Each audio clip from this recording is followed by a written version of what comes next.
Penguin Random House Audio presents The Cruise Control Diet. Automate your diet and conquer weight loss forever. This is the author, Jorge Cruise. Publisher's note. This audiobook includes a bonus PDF of recipes, meal planners, exercises, shopping guides, and charts to help you customize your cruise control experience. It can be viewed on any PC or Mac computer. Here's a foreword from my dear friend and client, Brooke Burke, CEO and founder of Burke Body and CEO of Modern Mom. Pass the butter, please. The barista at Starbucks gave me a crazy look. My bestie Jorge and I exchanged that smile. You know, the one that says, if you only knew, you'd be buttering up all the coffee. Now, at first it might be shocking. Jorge is bringing a message that encourages us to do many of the things we've been trained not to do. But here's the thing. I always say that I'm Jorge's physical body of evidence because I've been constantly following cruise control for the past 2 years, and I have never had such high energy, health, and mood, and such low body fat in my life. It's not about the weight, really, because I'm not a girl who's paying attention to the numbers on a scale. It's an optimal eating lifestyle that allows you to enjoy life along the way. Jorge is the king of simplifying healthy lifestyles. This plan is fun, comprehensive, and it really works. I'm a fitness and wellness junkie with 4 children and probably too many jobs, but I'm in the best shape of my life at 47 years old, thanks to cruise control. And it's automatic, and I don't even have to think about it. You can trust Jorge and the cruise control method for a successful way to change your relationship with food. You're going to blast fat and enjoy every delicious bite of it along the way. This is a life trajectory. It's a simple health course that will change your life.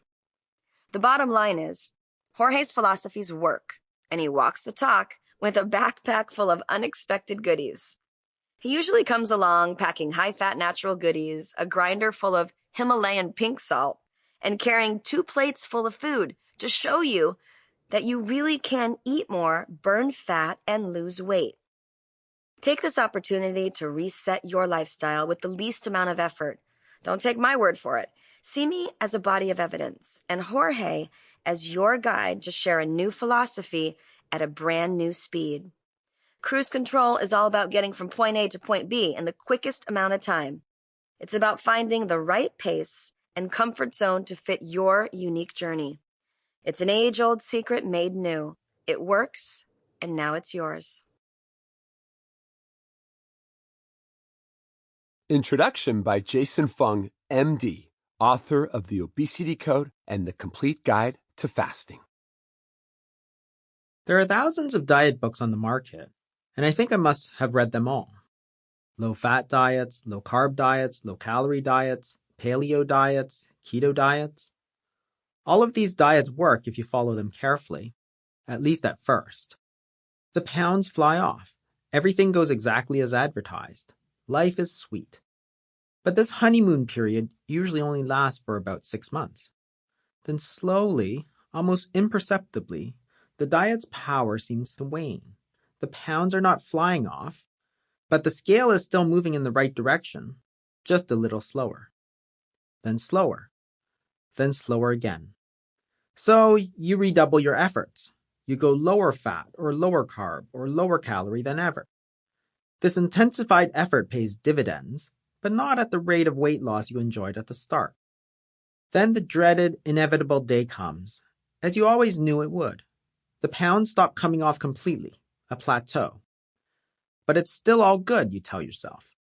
As long as the weight stays at this level, you'll be happy. But your happiness is short-lived.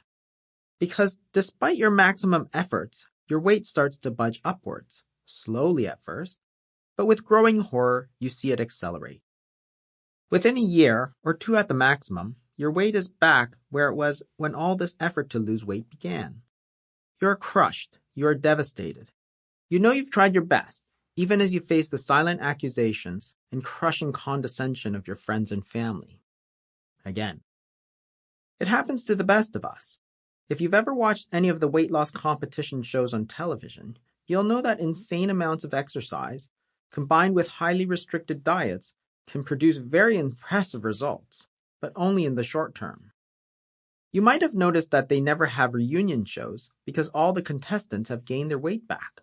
In many cases, their weight is higher than before they started the show. Why? Why do so many of us struggle with losing weight and keeping it off? I've spent my career studying this problem and discovering the solution. I trained at the University of Toronto and the University of California, Los Angeles, to become a doctor and kidney specialist. But after years in practice, I realized that many metabolic diseases, such as obesity and type 2 diabetes, must be treated with diet, not medications.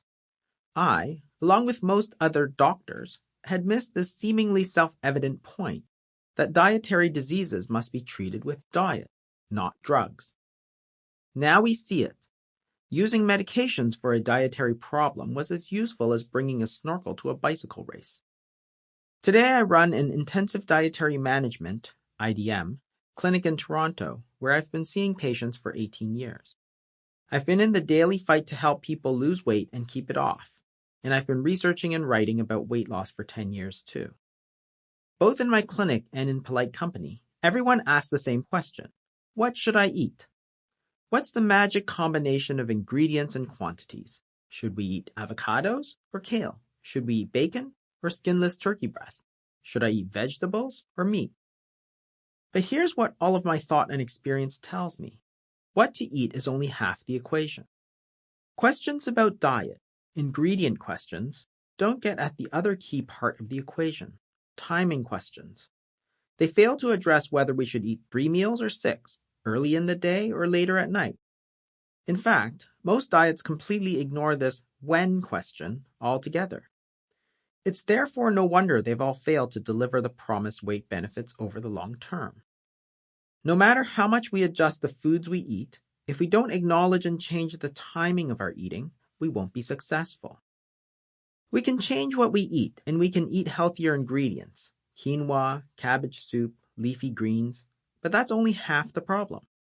And you can't ignore half the problem and expect great results. After all, if you answer half the questions on the final exam, the highest mark you can get is an F. Think back to the 1970s, before the obesity epidemic. Take a look at an old photograph from that era, perhaps a street scene.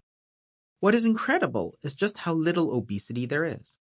Take a look at some old high school yearbooks from the 1970s. There is virtually no obesity, perhaps 1 child in 100. What was the diet of the 1970s? They were eating white bread and jam. They were eating ice cream. They were eating Oreo cookies. They were not eating whole wheat pasta. They were not eating quinoa. They were not eating kale. They were not counting calories. They were not counting net carbs. They were not even really exercising much. These people were doing everything wrong, yet seemingly effortlessly there was no obesity. Why? The answer is simple. Come closer. Listen carefully. They were not eating all the time. That's all. Large-scale surveys from 1977 showed that most Americans ate 3 times per day: breakfast, lunch, and dinner. If you wanted an after-school snack, your mom said, "No, you'll ruin your dinner." If you wanted a bedtime snack, your mom said, "You should have eaten more at dinner." By contrast, the average person today eats 6 or more times per day over about 15 hours. Think about this in real terms. This means that the average person eats breakfast at 8 a.m. and doesn't stop eating until 10:45 p.m. The only time we are not eating is when we are sleeping. Grazing is great if you are a cow or want to look like one. The physiology of weight gain is not very complicated. Your body really only exists in 2 states, the fed state and the fasted state. When you eat, fed state, insulin goes up, which signals the body to store some of this incoming food energy as body fat. When you don't eat, fasted state, insulin levels fall, and this signals your body to use some of this stored food energy. We need this to feed our brain, our heart, our lungs, our kidneys, and so on. Your body can either store fat or burn fat, but not both at the same time. If we spend our entire day in the fed state, then we are constantly storing fat. In the 19... Sample complete. Ready to continue?